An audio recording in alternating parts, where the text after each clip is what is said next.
Efésios capítulo 6, versículos 2 e 3. Efésios capítulo 6,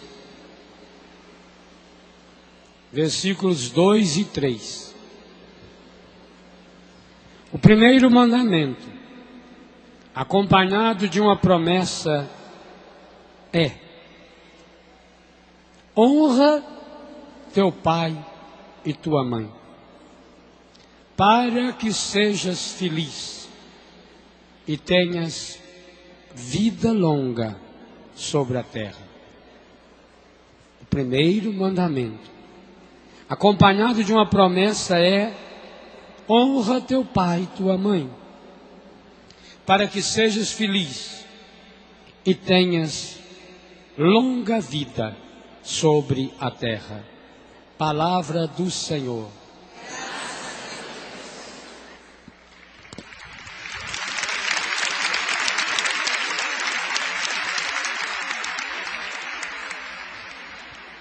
Impressionante como é que no catecismo aparece uma ligação íntima entre aquilo que nós falávamos, e esse nós eu estou incluindo o que o Padre Jonas falou,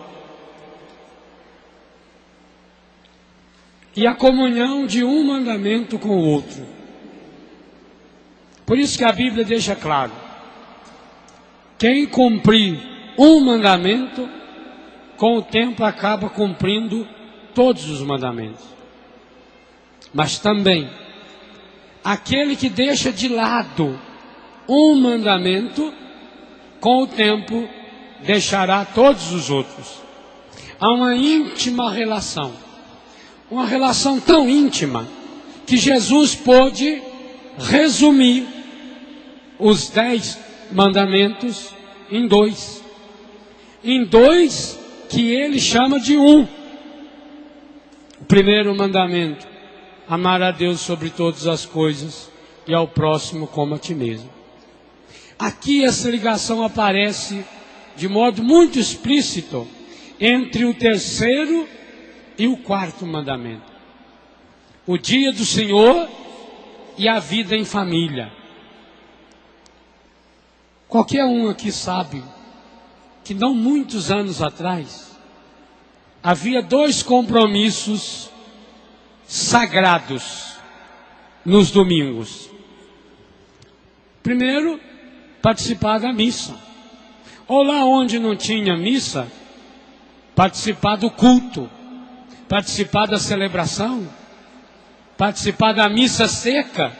Eu cheguei a participar algumas vezes da missa seca, ou o culto dominical que nós fazíamos nas roças, por exemplo. Esse era um compromisso. E o segundo, almoçar na casa da mãe. Gente que vinha de longe, e aqueles que não podiam, que moravam na outra cidade, reunir a sua família para comer uma macarronada, para partilhar a vida. Isso que era tão comum e que infelizmente hoje está se tornando cada vez mais escasso. As pessoas não se reúnem mais para celebrar a vida, porque não se reúnem para celebrar Deus. Há uma íntima relação entre a destruição da família, entre o sofrimento que está vivendo a família e o sentido dominical da nossa fé. E isso é um plano diabólico. Começa com a questão do trabalho, cria-se necessidade para trabalhar aos domingos. O catecismo é muito pé no chão. O catecismo diz que se uma pessoa precisa trabalhar ao domingo, não peca não, se ela precisa. Mas ela precisa ter, antes disso, uma escala de valores. Deus precisa ocupar o seu lugar também no domingo. E é uma coisa interessante.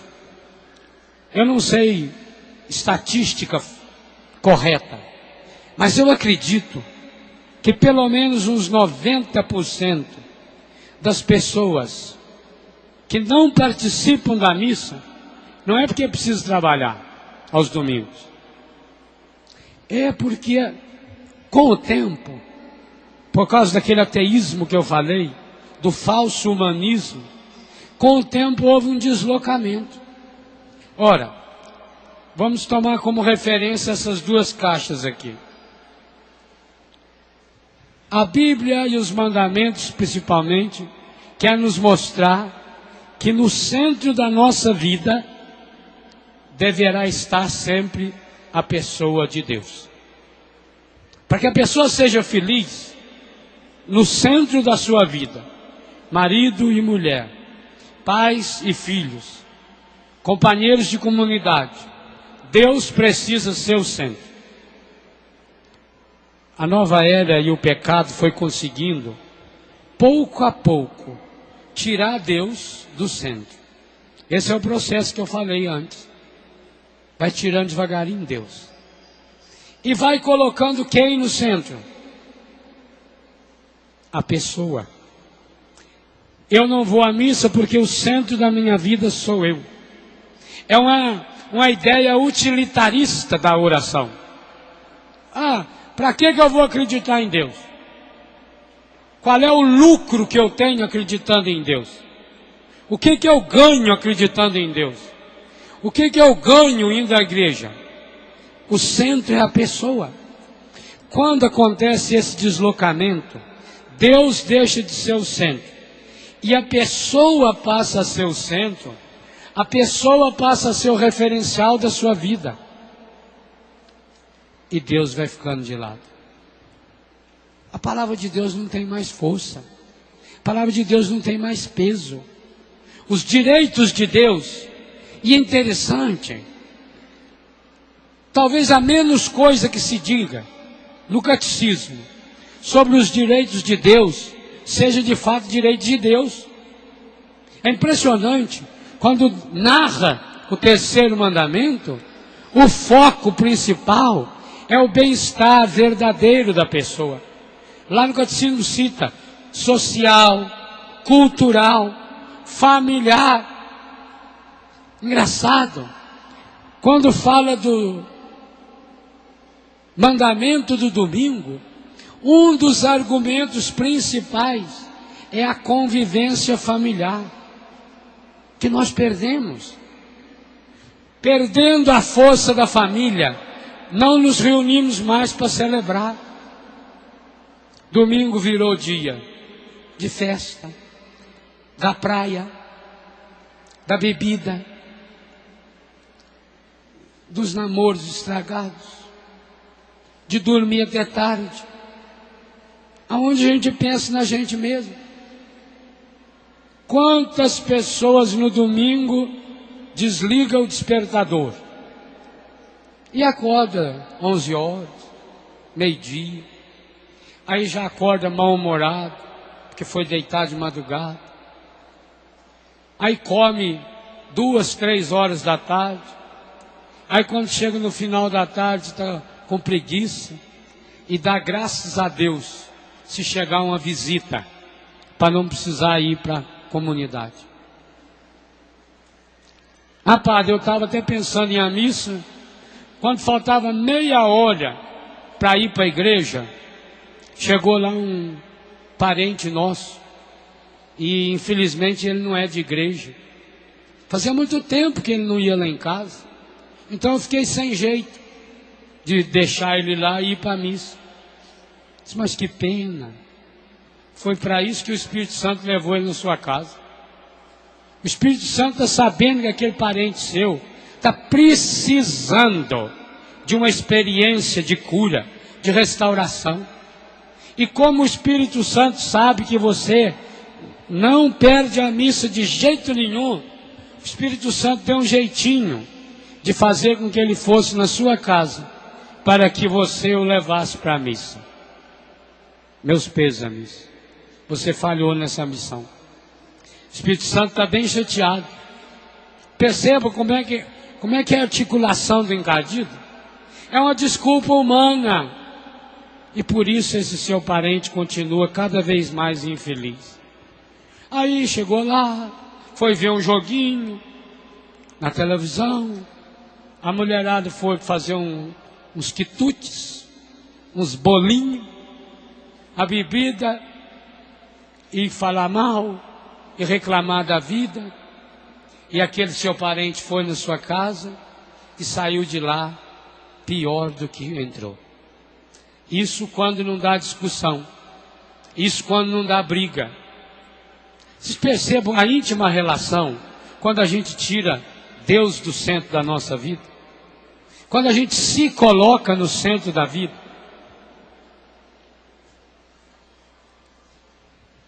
Lá fora tem pista de Cooper. Quando a gente se coloca no centro, porque quando a gente se coloca no centro, a gente não fica no centro. O encardido ajuda você só a sair e ir para o centro, a tirar Deus do centro. E quando você está no centro, ele começa a colocar o peso dele em cima, e você acaba entregando o centro da sua vida para o pecado. É um processo aparentemente simples. Porque é chato deixar essa pessoa. Como é que eu ia largar esse parente, esse tio, essa tia? E que pena.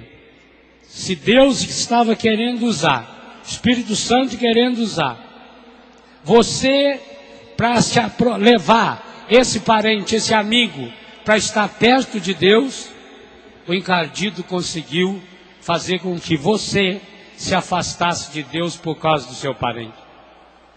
Meus irmãos, quando nós deixamos o lugar de Deus ser ocupado por qualquer outra pessoa, por qualquer outro acontecimento, seja a pessoa mais importante da sua vida, pode ficar tranquilo, infelizmente, em pouco tempo, o centro da nossa vida será ocupado pelo demônio e por tudo aquilo que lhe pertence.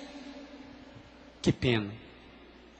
Dói no coração perceber que é isso que está acontecendo com as nossas famílias.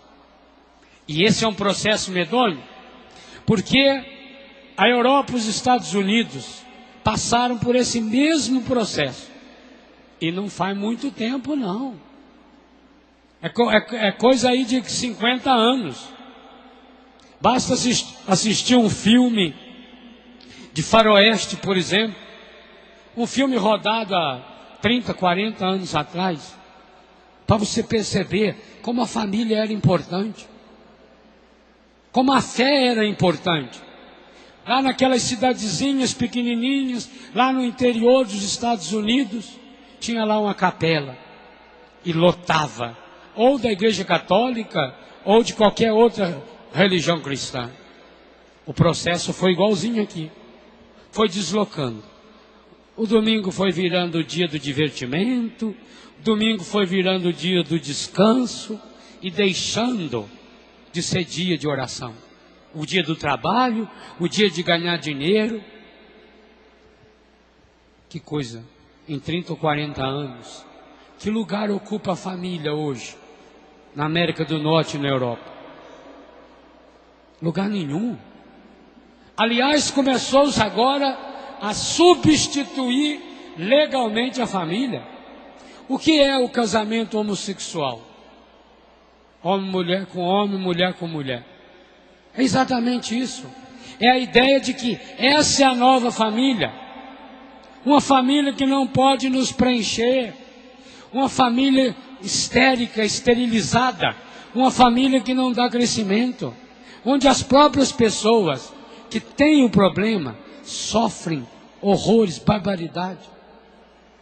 Não é esse processo que já está acontecendo no Brasil?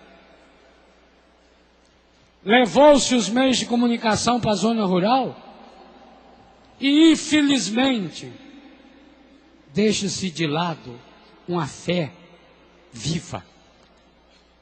No Brasil, por final de semana, nós temos em média 18 missas transmitidas pela televisão. Mas em quais horários? 5 da manhã? 6 da manhã? Por exemplo, uma missa 6 horas da manhã, aqui, em Manaus, é 4 horas da manhã. Quem levanta nesse horário para assistir uma missa na televisão? Segundo, 99% desses canais, alguns até católicos, é missa de 45 minutos, 1 hora. Quando eu ia celebrar a missa na televisão lá em Santa Catarina, quando a gente entrava para começar a missa, já vinham os técnicos para avisar. Não pode passar de 45 minutos. E quando às vezes a gente esticava um pouquinho, eles começavam a dar sinal. Pouco diferente da canção nova. A canção nova, quando você começa a pregação, tem uma plaquinha assim, 60. Só para o sermão. Percebam, a diferença está aí. As próprias emissoras de televisão que colocam a missa só para dar uma roupagem católica a uma programação que é absolutamente contrária à nossa fé. Usa da missa na televisão para dar uma fachada e para um desencargo de consciência. Porque a pessoa, eu já fui à missa na televisão, já assisti à missa, não preciso ir na comunidade. Meus irmãos, nem a missa da canção nova, de 2h30, 3 horas, aonde Deus tem operado curas, milagres e prodígios, nem essa missa substitui a missa na comunidade, se você tiver condições de ir nessa missa. Mas lá na canção nova, lá tem o padre Edmilson que tem dom da cura, lá tem o padre Jonas que prega, lá tem o padre Léo, lá tem o bispo que participa, e lá na nossa comunidade é um padre que não vive a nossa espiritualidade, é um padre que celebra a missa rapidinho, nem sabe falar direito o português. Mas lá naquele altar, quando aquele padre, talvez até limitado, mais do que nós, talvez até vivendo no pecado, quando ele levanta aquela hóstia, o pão, quando ele levanta o cálice, é o corpo, sangue, alma, divindade de nosso Senhor Jesus Cristo.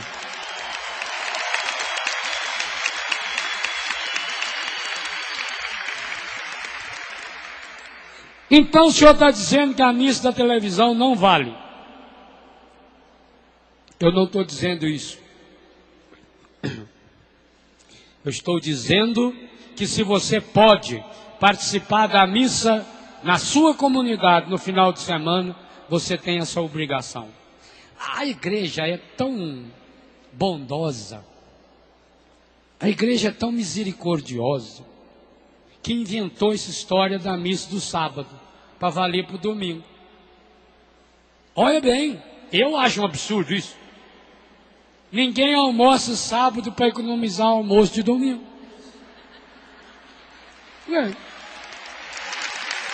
Almoço sábado e domingo. Mas a igreja, aqui é uma coisa importante. O preceito dominical vale no sábado para quem não pode estar na comunidade no domingo. Uma pessoa que trabalha no hospital, por exemplo, ou num restaurante, ou numa feira, e que não tem condição. Ótimo, então vai no sábado. Ou qualquer outro dia da semana. Se não puder nem no sábado, nem no domingo, vai na segunda, vai na quarta. Mas precisa assumir como um compromisso. Outra coisa importantíssima. A missa não é uma teoria. Não é uma oração bonita só. A missa é participação, é família. Por isso que a família é chamada a igreja doméstica. Porque aquilo que se realiza na igreja, realiza-se na família. É na família que os membros da família, é ali que eles sentam para partilhar a vida. A mesa é o lugar sagrado da Bíblia. É ali que se senta de pé de igualdade. Como é bonito quando reúne na família e cada um dá um pouco do que tem. Se você observar bem, um almoço familiar bem feito, ele tem o ritual de uma Eucaristia. A acolhida, a alegria, a partilha, a reconciliação. A mãe que faz o irmão pedir desculpa um para o outro, sentar junto. Um momento de alegria, de celebrar as vitórias. Um todo feliz porque conseguiu um novo emprego, porque conseguiu trocar o carro. É o momento do glória. Como é bonito, cada um dá um pouco do que tem. É aquela filha que fez um prato e trouxe, o outro trouxe outro prato, o outro trouxe a bebida. Chega na hora de fazer, está ali a filha ajudando a mãe, o filho ajudando, o pai conversando. É o ofertório. É a consagração na doação de cada um. É o momento em que a família se reúne e reza, agradecendo a Deus aquele alimento. Olha que maravilha. É uma liturgia doméstica. Se essa família tiver a graça de participar também da Eucaristia em família, aliás, antigamente eu obrigava ou a mãe pedia. Que alegria da mãe quando via a sua família sentada, reunida. Às vezes a mãe até ficava olhando para ver se aquele filho que mora mais longe chegava a tempo da missa. E ali a família estava para celebrar a alegria, aniversário, vitória, para pedir a graça de Deus na doença, no sofrimento, para rezar pedindo a cura na morte. A família reunida na igreja, em casa. A família reunida em casa, que celebra na igreja. Essa íntima comunhão, fé, vida. A Eucaristia, que é doação, que eu como. Você já parou para pensar o absurdo que é falar que nós comemos? Comemos. Você almoçou agora, pô? Comeu um lanchinho? Ou é igual o gordo que fala que não come? Você conhece um gordo que fala que come muito? Fala, eu quase não como. Eu acho que é tiroide. Aí você vai na casa dela na hora do almoço. Meu, mas que tiroide, né? Ali a gente descobre que a Bíblia fala com razão. A fé é como a fome. Remove montanhas. Eu quase não como, padre. Meu filho, quem não come fica magro. Se a gente não ficou magro ainda, por quê? É lógico. Você almoçou.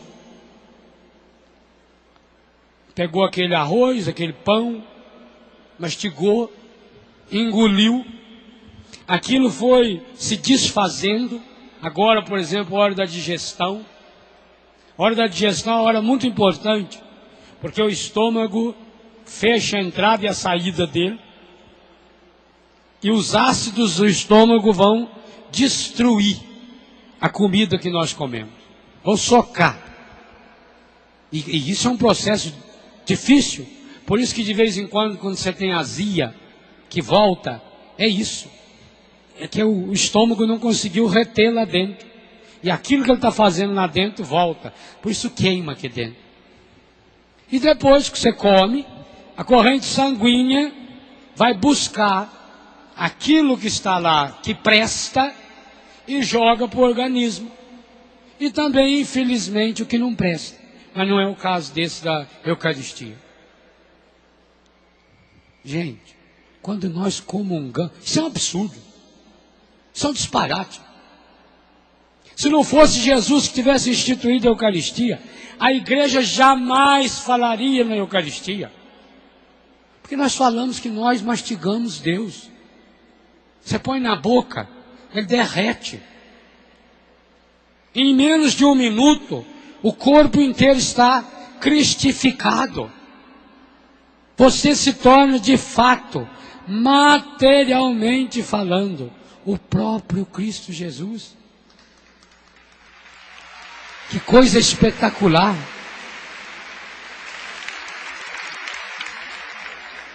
Aí você entende como é mais fácil uma família superar os seus problemas se cada membro da família está cristificado.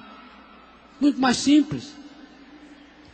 Se eu estou vivendo a minha fé, alimentando a minha fé, estou vivendo atritos familiares com meu pai, com a minha mãe, marido e mulher, se cada um pensasse de fato naquilo que está acontecendo a partir da Eucaristia, como seria mais fácil os irmãos se perdoarem, como seria mais fácil marido e mulher se respeitarem.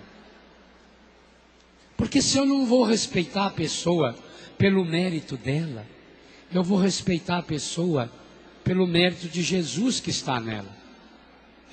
Como a vida familiar de fato muda quando se tem Jesus dentro da gente.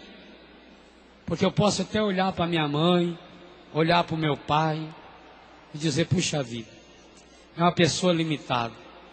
Como é difícil amar o meu pai. Como é difícil amar a minha mãe. E para pai e mãe também, quantas e quantas vezes não deve ser doloroso amar o filho.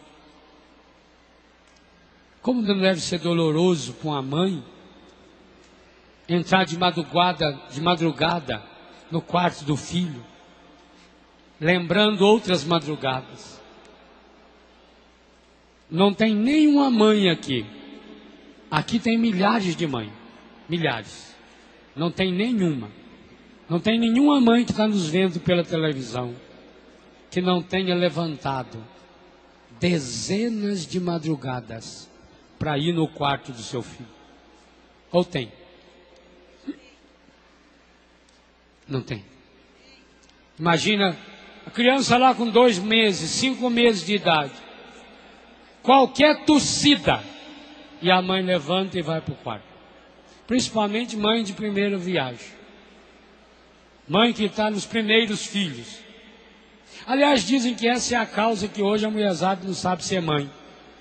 Porque diz que aprende a ser mãe depois do 6º, 7º filho. Hoje ela só tem 1 ou 2. Não dá tempo de aprender. Tem tanta ocupação para fazer outras coisas. Não existe uma mãe que não tenha entrado muitas madrugadas no quarto para cobrir, para ver se está tudo bem, para tocar nessa criança, para abençoar. Agora você imagina, 15 anos depois, 20 anos depois, a mãe entra também no quarto. E lá está o seu filho, bêbado, drogado, sujo, fedido, machucado. Isso quando não está na cadeia. Aquela mãe que ia lá no quarto, ver o seu menino, que cuidava, que dava banho, que punha talco. Agora vê o seu filho jogado numa cela para 30 ou 40, e eles estão em 80, 100, sujo, fedido, talvez violentado. Como é que essa mãe pode superar esse trauma? Não existe psicologia nesse mundo capaz de arrancar esse trauma. Sem a força da Eucaristia, essa mãe, primeiro que ela não supera, virá a revolta. E outra, não tira o filho de buraco nenhum. É preciso se alimentar da Eucaristia, no corpo, sangue, alma e divindade, e da palavra. Como é que essa mãe vai perdoar esse filho? Virá um sentimento de revolta, de indignação. Pois joga isso então para o relacionamento marido e mulher. Gente, como é que uma mulher ou um homem vai perdoar a experiência do adultério sem alimentar o coração na Eucaristia? Mas é bobagem. Digo a você aqui, e principalmente em casa, se você está vivendo a experiência da infidelidade, se você está vivendo a experiência da traição, e não participa da comunidade, sinto muito em dizer, o seu caso vai piorar cada dia mais. Não tem outra saída. Não tem outro remédio. Não pense você que o Espírito Santo vai baixar lá na sua casa, enquanto seu marido ou a sua mulher estiver dormindo, e vai fazer uma manobra na cabeça deles, e eles vão deixar essa vida de jogo, de adultério, de vícios, de bebida. Não consegue. Sinto em dizer, ou você começa já, ou você descubra um caminho para celebrar comunitariamente a sua fé. Ô meu irmão, minha irmã, sinto em dizer para você, o problema que você está vivendo será cada dia pior. Vai aumentar cada dia. Porque a participação na comunidade, a grande família que nós formamos, ela é força. Ela é força de Deus. Do mesmo jeito que eu estou dizendo, uma mulher não consegue perdoar o seu marido, o marido não consegue perdoar a sua mulher, os filhos não conseguirão perdoar os seus pais, os pais não perdoarão seus filhos, se não alimentarem a sua fé. Assim também, não se superam os obstáculos, os desafios, as dificuldades, os problemas, as doenças. O mundo está contaminado. As pessoas se preocupam muito. A gente, quando vai, por exemplo, num dentista, a gente fica impressionado hoje com a preocupação e o cuidado que os dentistas têm com a contaminação do ambiente. Você já deve ter observado. Quando sai o paciente do dentista, normalmente não entra outro logo em seguida. Demora alguns minutinhos. Que é para quê? É para o dentista tirar aquela luva que ele estava usando e botar outra. Às vezes a luva ele deixa por último, porque ele vai cumprimentar você, vai pegar na mão, depois ele põe a luva. Para passar um produto à base não sei do que, na cadeira. Por isso que a cadeira de dentista é tudo em couro, que é para não penetrar sujeira lá dentro. Eles colocam aquela lâmpada para iluminar, eles colocam uma proteção em torno da lâmpada, um revestimento que muda a cada paciente. Aquela a pecinha lá para fazer o buraco dentro da boca da gente é tirada lá de uma geladeirinha própria, aonde está lá sendo esterilizado. Inclusive agora está mudando esse tipo, porque esteriliza também o material plástico. Isso é um cuidado imenso. Depois põe uma máscara. Não é que ele está com medo de você feder ele, não. É para a saliva dele. Óculos. Quantos deles colocam um pano em cima da cara da gente, deixa só um buraquinho aqui aparecendo? Quer dizer, é um cuidado imenso, porque sabe, aquela infecção do meu dente, aquilo quando fura, você sente o cheiro, né? Quando fura, sente aquele cheiro horroroso, aquilo vai para o ar e gruda nas coisas. É tudo contaminado. E graças a Deus, hoje faz uma asepsia, porque sabe que eu não sei qual é o percentual, mas talvez a metade do sucesso do tratamento tenha a ver com essa limpeza. Por isso que toda hora ele joga água, toda hora ele joga aquele arzinho. Agora você fica com a boca aberta, puxa a língua para cá. Tem um cuidado para não infeccionar. Pai e mãe, que cuidado você toma para que o encardido não infeccione a vida da sua família? Para onde vai as coisas negativas, as infecções do coração? Para onde vai? Cada vez que nós deixamos nos conduzir pelo pecado, nós estamos infeccionados. Muito pior do que a infecção hospitalar. Muito pior do que a infecção num dentista. Muito pior do que a infecção por uma bactéria ou por um vírus. Essa é a infecção espiritual que entrou dentro da família. Aí a família se torna um lugar do egoísmo, onde cada um só pensa em si. Meu Deus, como é triste pensar que enquanto há pais passando fome, enquanto há pais sendo despejados das suas casas, filhos gastando horrores de dinheiro com o pecado. Por que não partilha? Porque essa preocupação com o acúmulo dos bens materiais e não a mesma, pelo menos, a mesma preocupação com o acúmulo dos bens espirituais. Aliás, no Evangelho, em Lucas, quando Jesus pergunta para quem você vai deixar o seu melhor, não pense que ele está falando isso só no sentido de dinheiro, não. Se você tem dinheiro, se você tem herança quando morrer, a lei já determina como.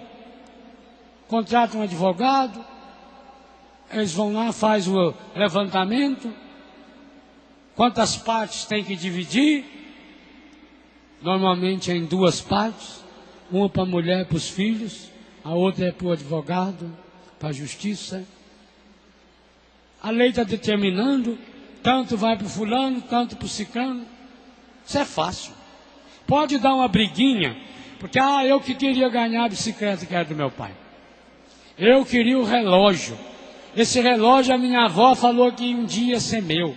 E agora estão dando para o outro. Pode dar umas briguinhas assim. Mas não é difícil dividir os bens materiais. E os bens espirituais? Há uma música no CD do Paulo César, lá de Betânia, que a Celina Borges fez. Ela pergunta, para quem que vai ficar o seu sorriso? Gente, talvez a pessoa que menos ganhe um sorriso seu, seja as pessoas da sua família. Para quem você dá o seu melhor? Por que as pessoas reclamam da gente? Quando está lá na rua, quando está na televisão, é uma pessoa alegre. Quando chega em casa, é emburrado, fechado. Reclamação que as mulheres fazem do marido, que os maridos fazem da mulher. Lá na igreja, o padre está rezando, participa do grupo de oração, faz isso, faz aquilo. Aqui em casa é emburrado. Só dá coice.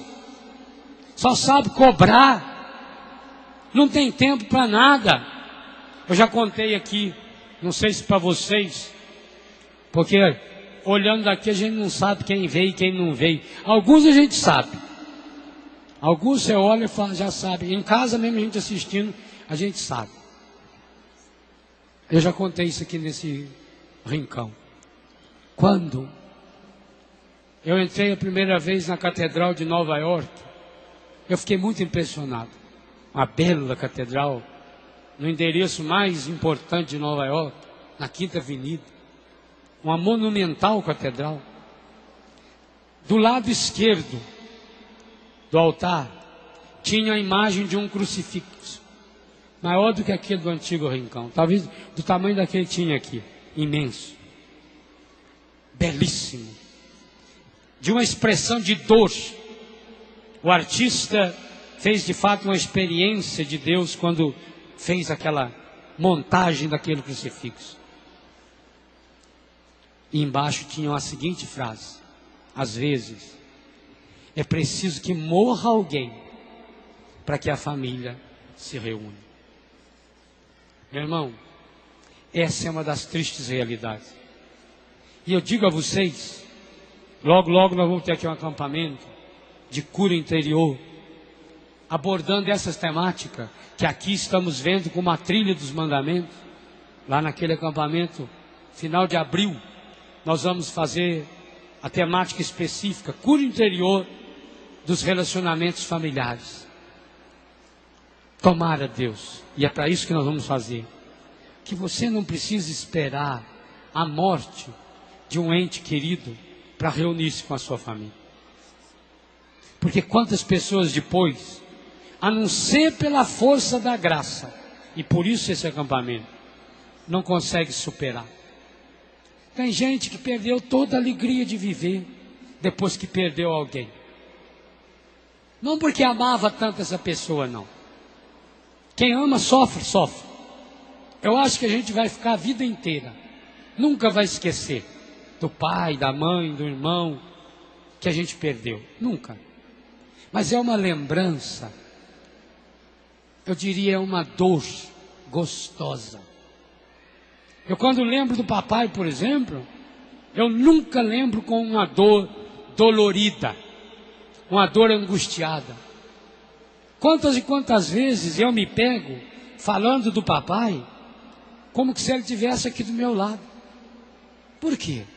Porque ele deixou rastro bom. Porque eu e ele nos relacionávamos muito bem. Porque ele e mamãe se relacionavam bem.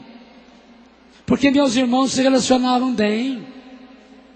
Relacionar-se bem não significa que não tenha problema. Eu, graças a Deus, nunca tive problema nenhum com eles. Relacionar-se bem significa que alimenta o perdão. Mas na minha casa, até hoje é sagrado. Papai lá em casa reuniu os amigos dele, os senhores, para jogar truco. Domingo, a hora dessa, você chegava lá em casa, numa área, tinha lá umas 5, 6 mesinhas, e aqueles homenzinhos, tudo de cabelo branco, igual o papai, jogando truco. Para divertimento, nunca foi permitido que pagasse 1 centavo para jogar. É para brincar. Mas era bonito. Quando dava ali para as 5 horas da tarde, você chegava na área, um por um ia se levantando. Todos eles, sem nenhuma exceção. E a gente só iria rever aqueles senhores 1 hora depois, na igreja. Estavam todos eles participando da missa. Todos, sem nenhuma exceção. Há uma íntima relação entre o relacionar-se bem com os outros e o relacionar-se bem com Deus. Olha, o mandamento não é um peso que te obriga. Como que quando você está com doença, por exemplo, e o médico diz, você não pode comer isso ou tem que comer aquilo. E você come empurrando, prestando ou não prestando. Não. O mandamento é uma luz que ilumina, que abre horizontes, que faz você enxergar soluções. Os mandamentos, luz de Deus, a lei de Deus que é luz para o meu caminho, me faz enxergar soluções para as situações difíceis, que todos nós passamos sem nenhuma exceção. Ilumina aquela situação que eu não sei a saída, e eu não sei e você não sabe. Quantas situações eu falava antes, que a gente está vivendo, e que a gente não sabe, o que eu faço, meu Deus? É uma doença sem cura, o que eu faço, meu Deus? Interessante. Você já notou que até os gestos da Eucaristia são gestos que precisam ser vivenciados na família? Eu tenho falado muito sobre a paz de Cristo na missa. Betânia tem como carisma o abraço. E o abraço na família? Há famílias aí que marido e mulher passam meses sem se abraçar. Há famílias aí que os pais e os filhos, acho que abraço apertado mesmo, nunca deram. Talvez porque estão deixando de lado o abraço da paz. E aliás, aqui tem uma coisa importante. Eu não sei quem que inventou uma bobagem de na hora do abraço da paz ficar falando um monte de coisa um para o outro. Tem gente que sai do lugar, vai lá para trás e bate nas costas. Paz de Jesus, o amor de Maria. Não ofenda Maria. Maria deve ficar muito triste. Essa não é a hora de desejar amor de Maria para ninguém. Tudo de bom para você. Jesus te ama. Ai, que bom ver você. Tudo imbecilidade. Tudo para atrapalhar o espírito da paz. Oh, meu irmão, minha irmã, por que se dá a paz de Cristo antes do Cordeiro? Pouco antes da missa, da Eucaristia?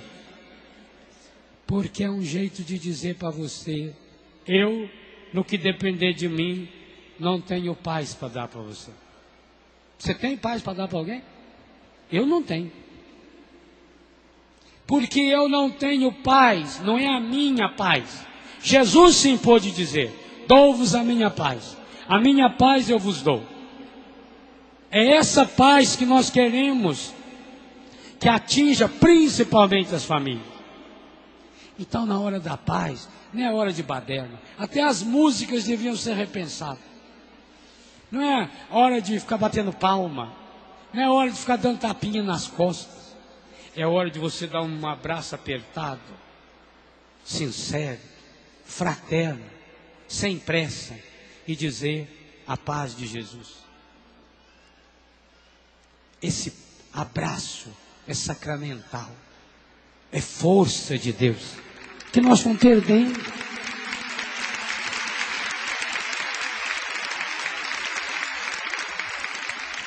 Esse abraço é momento de cura. Quantas pessoas são curadas nessa hora? Está sentado do lado de alguém, talvez até de uma pessoa que você não gosta muito, e chega na hora da paz de Cristo, a pessoa se levanta e vai na sua direção. E quantos perdem a oportunidade aí da reconciliação? Porque nessa hora estica a mão, já cria uma barreira, cumprimenta a pessoa como se estivesse passando a mão numa planta, mas não abraça. Eu tenho notado que principalmente casais, pais e filhos, na hora da paz não se abraçam. É muito comum a gente ver jovem carismático. Aí, carismático adora. Aí eles abraçam e choram. Mas marido e mulher, é uma pena. Por isso que o catecismo junta esses dois sacramentos nos dois mandamentos. O sacramento da Eucaristia, o sacramento do matrimônio, o dia do Senhor e o Senhor dos dias. Isso não é só uma jogadinha, não. Isso é um slogan que a Igreja Europeia usou há uns 2 anos atrás. O dia do Senhor é o Senhor dos dias. Vamos pedir hoje, no dia do Senhor. E hoje é um dia importante para se pedir isso. Porque, meus irmãos e minhas irmãs, quanta gente hoje está oferecendo o seu dia ao demônio. Hoje, quantos símbolos do demônio, como eu falei, os orixás, os símbolos demoníacos, esses dragões soltando fogo pela boca, quantos desses vão desfilar hoje nas ruas das principais cidades? E aquela multidão maior do que a nossa aqui, aplaudindo. Gente que pagou muito caro, 400, 500, 800, 2.000 reais de ingresso, que vão oferecer, porque eles vão criando coreografia, que é para as pessoas fazerem adoração satânica. Eu, inclusive, aconselhei uma família que vem me pedir: padre, é o sonho da nossa família, é assistir um desfile de escola de samba. A gente quer levar os filhos, a empresa que eu trabalho ofereceu o ingresso. O senhor acha que a gente deve ir ou não? Eu disse: você quer saber a minha opinião honesta? Claro, então não deveria ir. Eu sei que o espetáculo é bonito, Mas eles criam mecanismos, aquilo que eu falava antes, na batucada, nas coreografias, para fazer você adorar o demônio que está ali dentro. Eu sei de fontes seguras que dentro do carro alegórico há objetos que foi levado em falsas doutrinas, que cria-se uma corrente, um trabalho para olho gordo, para ganhar o carnaval, para que a outra escola estraga. Por isso que muitos desses, sempre todo ano, quebram um carro daquele. Dentro de um carro daquele tem ídolos pagãos, ídolos que simbolizam demônios, associado a isso, com a pornografia, para chamar atenção. Eles só colocam mulheres e homens lindos para chamar atenção. E num determinado momento, todo mundo levanta e baixa a cabeça e levanta o braço para lá e faz uma ola. Para quê? Para você adorar o demônio. Por isso dá tanto acidente. Por isso dá tanta desgraça nesses carnavais. O dia de hoje, infelizmente, em muitos lugares desse mundo, é um dia dedicado ao demônio. Por isso eu queria agradecer você. Porque você nesse dia veio adorar o Senhor, em espírito e verdade, aqui conosco.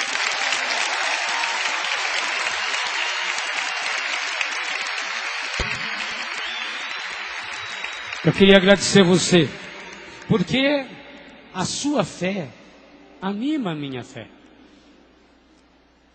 Eu, por exemplo, se não fosse por você, eu não teria condição de estar aqui hoje. Mas eu sabendo que você estava aqui, eu supero. Eu tenho que sair de dentro de mim, da dor, do sofrimento. Senão, mas eu tenho que estar lá. Assim a sua fé contagia a fé dessa pessoa que está do seu lado. Diga para quem está do seu lado, muito obrigado, porque você acredita comigo. Muito obrigado porque você me ajuda a acreditar. Muito obrigado porque você ajuda a celebrar comigo. Obrigado porque você celebrando comigo, a minha fé aumenta. E eu quero, com essa fé celebrada, levar essa paz serena, para aqueles e aquelas que estão na minha casa. Comprometa-se num gesto de oração, dando um abraço bem apertado. Se tiver a sua família, fica em pé, nunca vi abraçar sentado. E deseja a verdadeira paz, a paz que rompe com toda a guerra, que cura toda enfermidade.